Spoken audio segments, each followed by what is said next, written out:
Good morning. ये class 12 के लिए वीडियो फर्स्ट पेपर केमिस्ट्री का आप लोगों को प्रोवाइड कराया जा रहा है। ये स्कूल की तरफ से है और इसको आपको प्रॉपर नोट्स भी बनाना है और साथ में अच्छे से समझ भी लेना है। तो एक चैप्टर है फर्स्ट पेपर का, पृष्ठ रसायन। ये चैप्टर अभी कंप्लीट नहीं हुआ है तो इसको कंप्लीट भी करना है और थ्योरेटिकल टाइप का चैप्टर है, इसलिए इसको हम जल्दी जल्दी कवर भी कर लेंगे और इसका नोट्स आप प्रॉपर बना लेंगे। जब तक छुट्टियां चल रही हैं तब तक आप घर पे बैठ के कम से कम 1-2 चैप्टर का नोट्स तैयार भी कर लें और पढ़ लें। इसके आपके लिए काफ़ी इजी हो जाएगा, इसलिए कि एग्ज़ाम तो डिसाइडेड है और मार्च के लास्ट वीक में हो सकता है कि स्टार्ट भी हो जाए, तो आपका टाइम ख़राब ना हो, इसी के लिए ये नोट्स आपको प्रोवाइड कराया जा रहा है। तो चाहे आप जिस भी सेक्शन में पढ़ते हो, ये पृष्ठ रसायन का जो ये चैप्टर है, इस चैप्टर का नोट्स आप अच्छे से बना लेंगे और वीडियो को ध्यान से देख करके पढ़ लेंगे, जो आपके लिए काफ़ी मतलब कि हेल्पफुल होगा। और काफ़ी थ्योरेटिकल टाइप का चैप्टर है, एक बार 2 बार ध्यान से पढ़ लेंगे तो 5 नंबर का क्वेश्चन आपसे पूछा जाएगा इस चैप्टर से। इसमें से मैक्सिमम टॉपिक इस साल के लिए कोरोना के कारण सिलेबस से निकल भी चुके हैं, तो बहुत ही कम, ज़्यादा है नहीं, थोड़ा सा है। इसको आप पढ़ लेंगे तो एक चैप्टर आपका अच्छे से तैयार हो जाएगा। चैप्टर का नाम है पृष्ठ रसायन। चलिए अब हम शुरू करने जा रहे हैं इसको। तो पृष्ठ तो पता ही है आपको, सरफेस बोलते हैं किसी भी मतलब कि पदार्थ का जो ऊपरी हिस्सा होता है उसी को हम पृष्ठ बोलते हैं। तो पृष्ठ पर जितनी भी अभिक्रियाएं होती हैं उसी के बारे में हमको पढ़ना है सरफेस केमिस्ट्री के अंतर्गत। पृष्ठ का अगर पृष्ठ रसायन की बात करें तो पृष्ठ पर जब भी कोई चीज़ जनरल हम मान लीजिए चाक से बोर्ड पे लिखते हैं तो उसके सरफेस पे ही लिखा जाता है, उसके अंदर इंटरनल पार्ट में वो चाक एंट्री नहीं करता है, बल्कि उसके सरफेस पे ही चाक का जो मतलब जो हम लिखते हैं वो चाक और वो ब्लैक बोर्ड के बीच में चाक जा कर के ब्लैक बोर्ड हो या ग्रीन बोर्ड जो भी हो उस बोर्ड पे चिपक जाता है, लेकिन उसके सरफेस पे चिपकता है। तो किस वजह से चिपकता है, क्यों चिपक रहा है, उसमें चाक किसका काम करेगा और ये बोर्ड किसका काम करेगा, इसी के बारे में हमको अध्ययन करना है। तो जितने भी कण होते हैं ना पदार्थ के, वो छोटे छोटे कणों से मिलकर बने होते हैं और उनके बीच में अट्रैक्शन फोर्स भी होता है। तो ये जिस तरह से अंदर की ओर अट्रैक्शन का मतलब आकर्षण करते हैं, आकर्षण होता है अंदर के कणों के साथ, मतलब किसी भी पदार्थ के जो अंदर के पार्टिकल्स होते हैं उनके साथ भी आकर्षण का अनुभव करते हैं, और बाहर की जो पार्टिकल्स होते हैं या बाहर से कोई पार्टिकल आकर उनको टच करता है तो उनसे भी आकर्षण का अनुभव करते हैं, और उसी आकर्षण की वजह से एक दूसरे से वह चिपक जाते हैं। अब ये डिपेंड करता है, ये आकर्षण मजबूत भी हो सकता है, कमज़ोर भी हो सकता है, तो इसकी बात तो आगे है, लेकिन ओवरऑल आकर्षण होता है, ठीक है। और इसी आकर्षण के कारण कोई भी पदार्थ किसी दूसरे पदार्थ पर जा कर के या तो चिपक जाता है या उसके साथ मिल जाता है, ठीक है।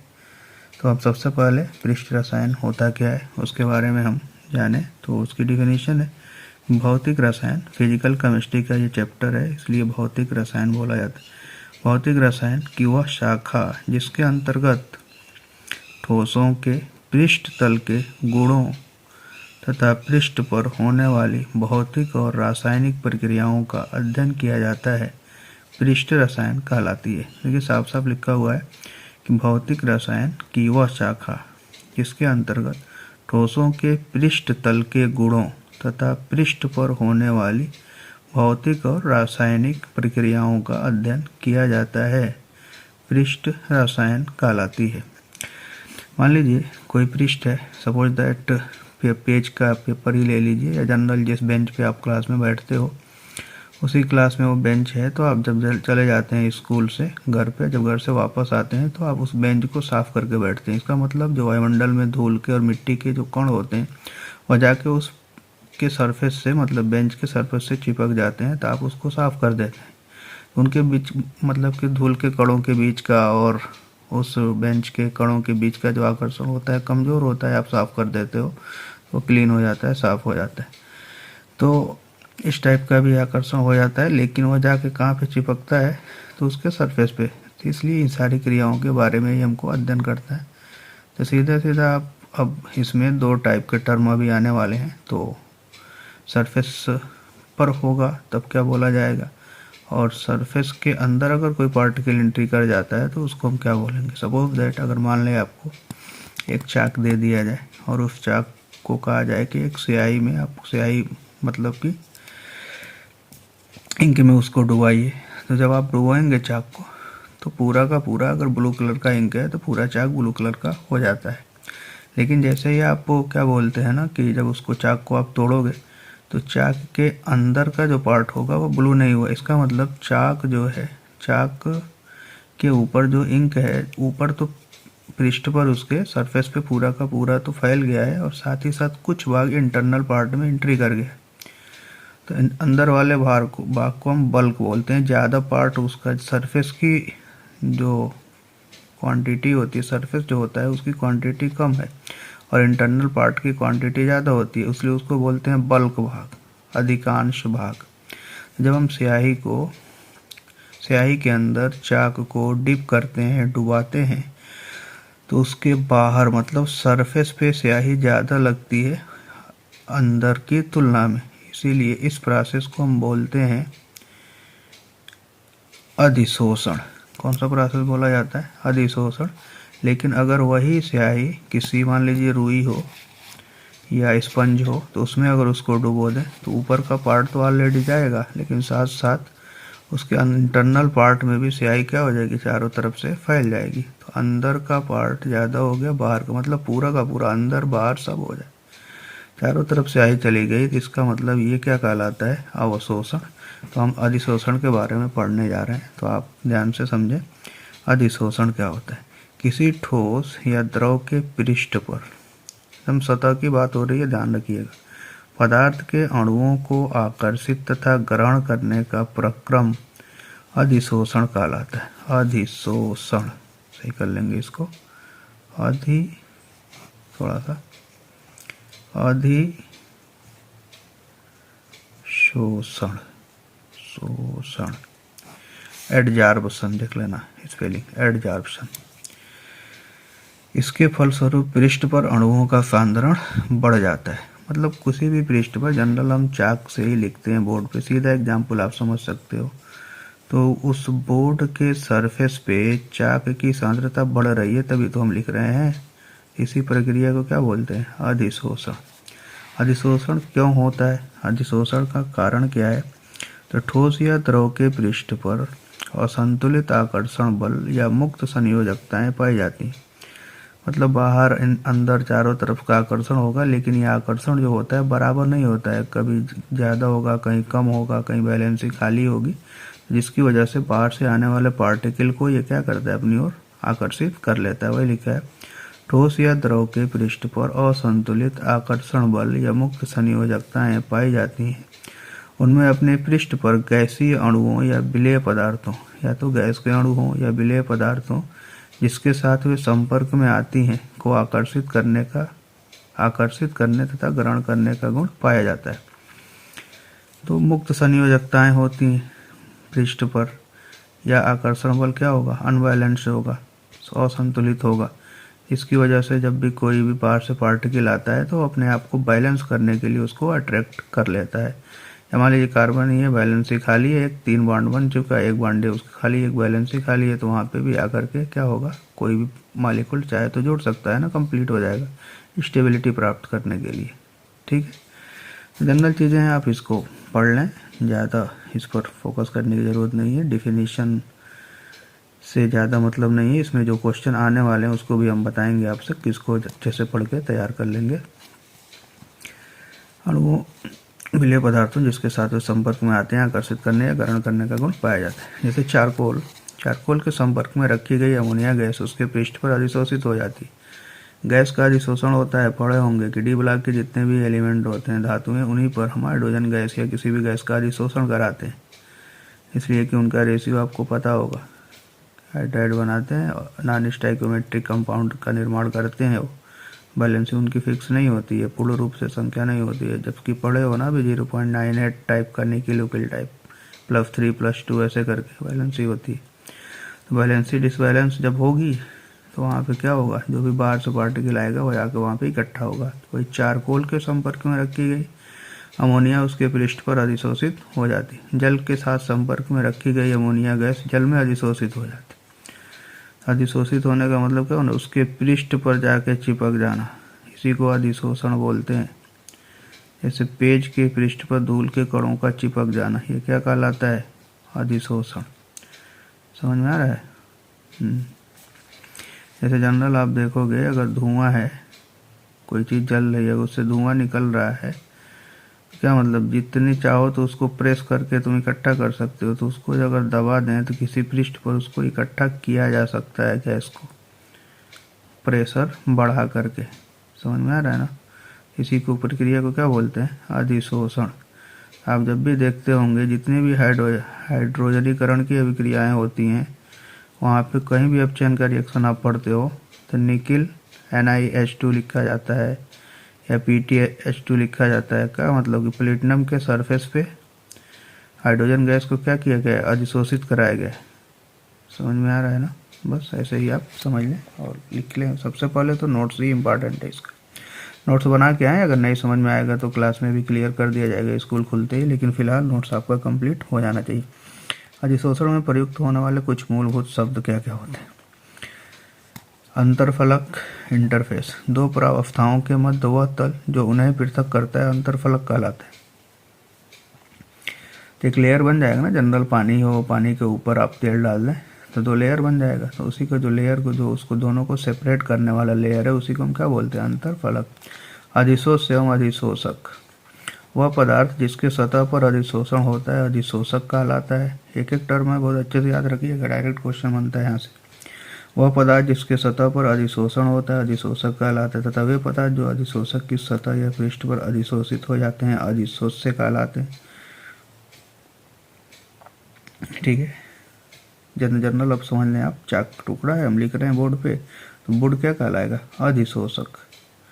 और बोर्ड के ऊपर कौन, चाक जो जाके चिपक रहा है, क्या कहलाएगा, अधिशोष्य। ठीक है। यदि कोई गैस किसी ठोस की सतह पर, एग्जाम्पल भी देख लें, यदि कोई गैस किसी ठोस की सतह पर अधिशोषित हो जाती है तो गैस को क्या कहेंगे, गैस को अधिशोष्य कहते हैं, तथा ठोस का पृष्ठ अधिशोषक कहलाता है। विशोषण क्या होता है, डिजार्बसन, ये क्वेश्चन पूछा था एक बार, विशोषण किसे कहते हैं। तो पृष्ठ अर्थात अधिशोषक से अधिशोषित पदार्थ हटाने की क्रिया को क्या कहते हैं, विशोषण। जैसे क्या, बेंच में धूल के कण होते हैं, तो क्या हो गया, धूल के कणों का बेंच पे अधिशोषण हुआ है और आपने क्या किया, जाके उसको झाड़ के हटा दिया, तो ये क्या कहलाएगा, विशोषण। ठीक है। अवशोषण क्या होता है, एब्जॉर्प्शन भी बताएं, पूरा का पूरा चारों तरफ कोई भी पदार्थ क्या हो जाए उसमें फैल जाए। जैसे चाक को जब डिप करते हैं तो अधिशोषण होता है, लेकिन अगर उसी स्पंज को इंक में डिप कर दिया जाए तो क्या आ जाएगा, अवशोषण। जब किसी पदार्थ के अणु किसी ठोस या द्रव के अंदर समान रूप से वितरित हो जाते हैं, अंदर भी चले जाए, तो यह घटना क्या कहलाती है, अवशोषण कहलाती है। ठीक है। शोषण, देखो ये भी इम्पोर्टेंट टर्म है, शोषण। ये सब बिल्कुल सब केमिस्ट्री के टर्म है। शोषण मतलब कि किसी का मतलब नाजायज फायदा उठाना वाला शोषण नहीं है, बल्कि ये शोषण क्या है, ये केमिस्ट्री का शोषण है। वह प्रक्रम जिसमें अधिशोषण और अवशोषण दोनों होते हैं उसको क्या कहते हैं, शोषण कहते हैं। ठीक है, दोनों होता हो, मतलब अंदर भी चले जाए बाहर भी चला जाए, ये पूरा का पूरा प्रोसेस क्या कहलाएगा, शोषण। अधिशोषक एक तीव्र प्रक्रम है। अधिशोषण क्या है, तीव्र प्रक्रम है, जबकि अवशोषण मंद प्रक्रम है। किसी भी सरफेस पे क्या होता है, जब अवशोषण कराओगे तो ऊपर तुरंत फैल जाएगा। सरफेस पे काम करना काफ़ी इजी होता है, ऊपर से जैसे मेकअप काफ़ी आसान होता है, लेकिन इंटरनली अगर किसी को मतलब कि उसकी फेयरनेस बढ़ानी हो तो कितना प्रॉब्लम होगा। लेकिन केवल ऊपर से अगर पॉलिश करना हो तो कितना ईजी है। तो इसलिए क्या, अधिशोषण एक तीव्र प्रक्रम है। 5 मिनट के अंदर बिल्कुल क्लियर हो जाएगा, जो चाहे आप कलर कर दो। दीवार का नहीं बदल देते हैं, अंदर से दीवार पूरा उस कलर का थोड़ी होता है, ऊपर से करना चाहिए, काफ़ी तेज़ी के साथ हो सकता है। लेकिन अगर अवशोषण कराना हो, अंदर तक ले करके जाना हो पूरा उसका, पदार्थ को अंदर तक करना हो तो ये क्या कहलाएगा, काफ़ी मंद प्रक्रम होता है। तो इसको ध्यान से आप अंडरलाइन करके लिख लेंगे। अधिधारण बहुत ही इम्पोर्टेंट। ऑक्लूजन लिख कर आता है, डायरेक्ट हिंदी में लिख देता है। ऑक्लूजन किसे कहते हैं? जब धातुओं के पृष्ठ पर गैसों का अधिशोषण होता है तो यह घटना क्या कहलाती है? अधिधारण कहलाती है। एक एक वर्ड है, खूब ध्यान से समझ के पढ़ लें आप लोग। जब धातुओं के पृष्ठ पर गैसों का अधिशोषण होता है तो यह घटना अधिधारण कहलाती है। अंतर पढ़ो, अधिशोषण और अवशोषण में क्या अंतर होता है? अधिशोषण यह एक पृष्ठीय घटना है, सरफेस पे होता है। यह अवशोषण यह अवशोषक के संपूर्ण द्रव्यमान से संबंधित है। इसमें स्वतंत्र प्रावस्था पर अधिशोषित अणुओं की सांद्रता हमेशा अधिक होती है, मतलब सरफेस पे सांद्रता ज़्यादा होगी, इसमें सांद्रता कम होती है, मतलब अंदर की तुलना में बाहर सांद्रता क्या होगी? कम होती है। ये क्या होता है? यह प्रारंभ में तीव्र तथा साम्य अवस्था में मंद होता है। स्टार्टिंग में तो काफ़ी तेज़ी से हो जाएगा, उसके बाद आप कितना हो उसमें ऐड करो, ये क्या हो जाएगा? अब स्लो हो जाएगा। यह समान दर से होता है। जलवाष्प सिलिका जेल द्वारा अधिशोषित हो जाते हैं। सिलिका जेल ये कंपाउंड होता है, सिलिका जेल मिश्रण होता है जेल।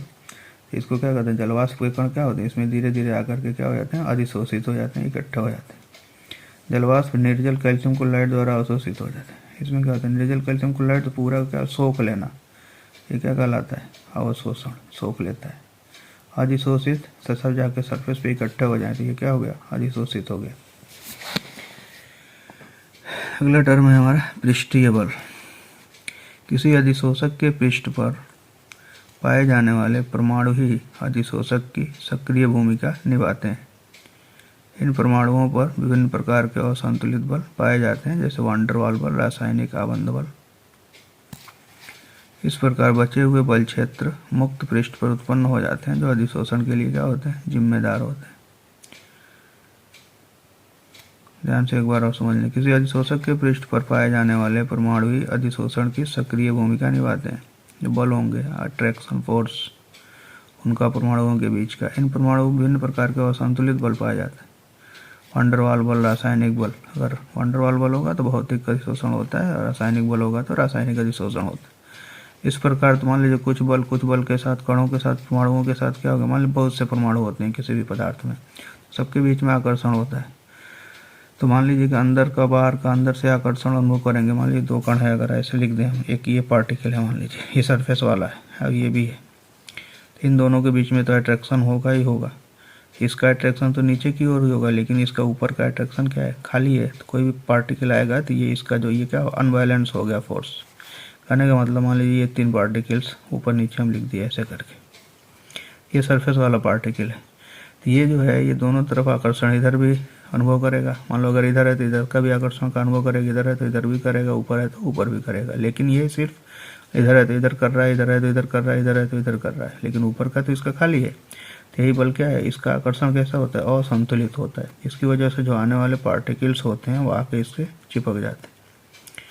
एक बार और समझ लें। मान लीजिए ये सरफेस के पार्टिकल्स हैं पूरे, और ये सरफेस के नीचे के पार्टिकल्स हैं, और इसके नीचे वाले पार्टिकल्स हैं। ये ऐसे बना हुआ है पदार्थ। अब क्या होगा? ये जितने भी होंगे ये क्या करेंगे? अपने दाएं बाएं ऊपर नीचे सबके साथ आकर्षण बल का अनुभव करेंगे। ये वाले अगर इसके भी नीचे तो होगा, और ये वाला भी कर रहा है, मतलब ये 3 ही लेयर अगर हम लें, ये इसके साथ भी आकर्षण का अनुभव करेगा, इसके साथ भी करेगा, इसके साथ भी करेगा, इसके साथ ऊपर वाले के साथ भी करेगा, चारों के साथ। लेकिन ये क्या करेगा? जनरल देंगे तो इसके साथ आकर्षण का अनुभव करेगा, इसके साथ करेगा, नीचे वाले के साथ करेगा, लेकिन ऊपर वाला तो ये इसका खाली है। इसी बल को क्या बोलते हैं? असंतुलित बल। किसी वजह से जो पार्टिकल्स अलग से बाहर से आते हैं वो इसी आकर्षण बल से उसको अट्रैक्ट करके क्या करता है? अपने ऊपर चिपका लेता है। इसी को क्या कहते हैं? अधिशोषण। तो बचे हुए बल क्षेत्र जो बच जाता है मुक्त पृष्ठ पर उत्पन्न हो जाते हैं, जो अधिशोषण के लिए जिम्मेदार होते हैं। अधिशोषण 2 प्रकार, उत्क्रमणीय, अनुत्क्रमणीय अधिशोषण क्या होता है? यदि भौतिक विधियों द्वारा अधिशोष्य को अधिशोषक की सतह से आसानी से हटाया जा सके तो उसे उत्क्रमणीय अधिशोषण कहते हैं। मान लीजिए हमने धूल के कण लगाए, फिर हमने साफ करके हटा दिया, मतलब दोनों दिशाओं में चले तो क्या कहलाया? उत्क्रमणीय। यदि अधिशोष्य को अधिशोषक की सतह से आसानी से न हटाया जा सके तो इसे अनुत्क्रमणीय अधिशोषण कहते हैं। उत्क्रमणीय अधिशोषण का क्या उदाहरण? किसी ठोस के पृष्ठ पर अधिशोषित गैस की निर्वात में पूर्णतः हटाया जा सकता है। किसी ठोस के पृष्ठ पर क्या कर दिया जाए? गैस निर्वात में कोई गैस किसी पृष्ठ पर अधिशोषित हुई है तो उसको निर्वात में लेकर जाओगे तो ये गैस क्या हो जाएगी? वापस हो जाएगी, मतलब पृष्ठ को छोड़ के अलग हो जाएगी, उनका विशोषण हो जाएगा। अनुत्क्रमणीय अधिशोषण को टंगस्टन अधिशोषक पर O2 का अधिशोषण, टंगस्टन धातु पर ऑक्सीजन गैस का अधिशोषण, ये किसका उदाहरण है? अनुत्क्रमणीय अधिशोषण का। ठीक है। अधिशोषण के लक्षण क्या होते हैं? अधिशोषण किसी द्रव या ठोस के पृष्ठ पर किसी विशिष्ट घटक की अधिक सांद्रता के होने को दर्शाता है। अधिशोषक जो है किसी द्रव या ठोस के पृष्ठ पर किसी विशिष्ट घटक, कोई भी दूसरा पदार्थ आकर के क्या हो जाए? सांद्रता को बढ़ा दे उसके सतह पर, तो यही दर्शाता है कौन? अधिशोषण किसी द्रव या ठोस के पृष्ठ पर किसी विशिष्ट घटक की अधिक सांद्रता के होने को दर्शाता है। दूसरा, अधिशोषण के साथ साथ तंत्र की डेल्टा जी मुक्त ऊर्जा परिवर्तन में कमी होती जाती। डेल्टा जी में जैसे जैसे अधिशोषण होगा, डेल्टा जी का मुक्त ऊर्जा में परिवर्तन में क्या होगी? कमी होगी। कमी का मतलब होता है निगेटिव होता जाएगा। अधिशोषण स्थिर रूप से ऊष्मा के निष्कासन के साथ साथ चलता रहता है। इसका मतलब जैसे जैसे अधिशोषण होता है ऊष्मा निकलती रहती है। अधिशोषण स्थिर रूप से ऊष्मा के निष्कासन के साथ साथ चलता रहता है, अर्थात यह कैसा है? अधिशोषण ऊष्माक्षेपी प्रक्रम है। ये इंपॉर्टेंट टॉपिक है लक्षण वाला, ध्यान से इसको समझ के पढ़ लीजिएगा बढ़िया। अब यहाँ देखो, अतः अधिशोषण का डेल्टा एच हमेशा ऋणात्मक बताया ना कि जब भी ऊष्माक्षेपी प्रक्रम होता है तो एंथैल्पी परिवर्तन का मान निगेटिव होता है। जब कोई गैस अधिशोषित होती है, तो मान लीजिए गैस ऐसे फैले हुए थे, ठीक है, किसी पृष्ठ पर आके ये सब के सब इकट्ठे हो गए, तो बताओ एंट्रापी पर क्या परिवर्तन हुआ? एंट्रापी तो घट गई, इसकी एंट्रापी घटेगी ना। क्या कर रहा है? जब कोई गैस अधिशोषित होती है तो गैस की एंट्रापी कम हो जाती है। स्टार्टिंग में अधिक था, बाद में कम हो गया, अर्थात डेल्टा एस ऋणात्मक होता है। डेल्टा एस का मान क्या होता है? निगेटिव होता है। इसमें किसी प्रक्रम के स्वतः परिवर्तित होने के लिए ऊष्मागति की आवश्यकता है कि डेल्टा जी क्या हो? ऋणात्मक हो। तो डेल्टा जी का निगेटिव मान, अब बताइए कि delta G is equal to पढ़े हो delta H minus T delta S होता है। तो ये तो निगेटिव है, ठीक है, ये निगेटिव है इसलिए कि उसमें क्षेपी प्रक्रम है। लेकिन ये भी पढ़े हो कि डेल्टा एस का मान भी कैसा प्राप्त होता है? निगेटिव ही प्राप्त होता है। तो ये निगेटिव है, तो जब ये निगेटिव है तो टेम्परेचर तो फिक्स होगा, तो जिसकी वजह से ये टर्म क्या हो जाएगा? टी डेल्टा एस हमारा क्या हो गया? पॉजिटिव हो गया। टी डेल्टा एस का जो टर्म हो गया पॉजिटिव हो गया, और डेल्टा एच का जो टर्म है वह निगेटिव है। लेकिन डेल्टा जी जब निगेटिव होगा तब तो स्वतः प्रवर्तित प्रक्रम होगा। इसका मतलब क्या हुआ कि जो डेल्टा जी के निगेटिव होने के लिए डेल्टा एच का जो ऋणात्मक मान है, डेल्टा एच का निगेटिव जो मान है, ऋणात्मक मान, वो क्या होना चाहिए? टी डेल्टा एस के मान से अधिक होना चाहिए, तभी निगेटिव आएगा। वही कह रहा है यहाँ पे, डेल्टा जी ऋणात्मक। गिब्स हेल्महोल्ट्ज समीकरण delta G equal to delta H minus T delta S के आधार पर डेल्टा जी ऋणात्मक हो सकता है कब? यदि डेल्टा एच का मान अधिक ऋणात्मक तथा टी डेल्टा एस का मान धनात्मक हो। तो टी डेल्टा एफ तो धनात्मक है, लेकिन अगर ये पॉजिटिव पार्ट इससे अधिक हो गया, अगर ये पॉजिटिव वाला पार्ट इससे अधिक हो गया तो प्रक्रम क्या हो जाएगा? स्वतः अपरिवर्तित। इसका मतलब जो डेल्टा एच का मान निगेटिव में है इससे अधिक होना चाहिए। कहने का मतलब अगर डेल्टा एच का मान -40 है तो टी डेल्टा एस का मान धनात्मक होगा, तो इससे कम ही होना चाहिए, 40 से कम ही होना चाहिए, या तो 30 हो या 39 भी हो तब भी चल जाएगा। लेकिन ये 41 नहीं हो सकता, इसलिए कि जैसे 41 होगा डेल्टा जी क्या हो जाएगा? पॉजिटिव, और प्रक्रम स्वतः नहीं रह जाएगा। ठीक है, तो ठीक है, इतना आप देखें और पढ़ें, देखें कैसा रिस्पांस होता है। लेकिन एक चीज़ और है, जैसे भी आप इसको पढ़ें, पढ़ करके नोट्स को तैयार करें। तैयार करने के बाद कमेंट में नाम, सेक्शन, ज़रूर एक बार आप लोग अटेंडेंस के तौर पे अपना लिख देंगे। Thank you.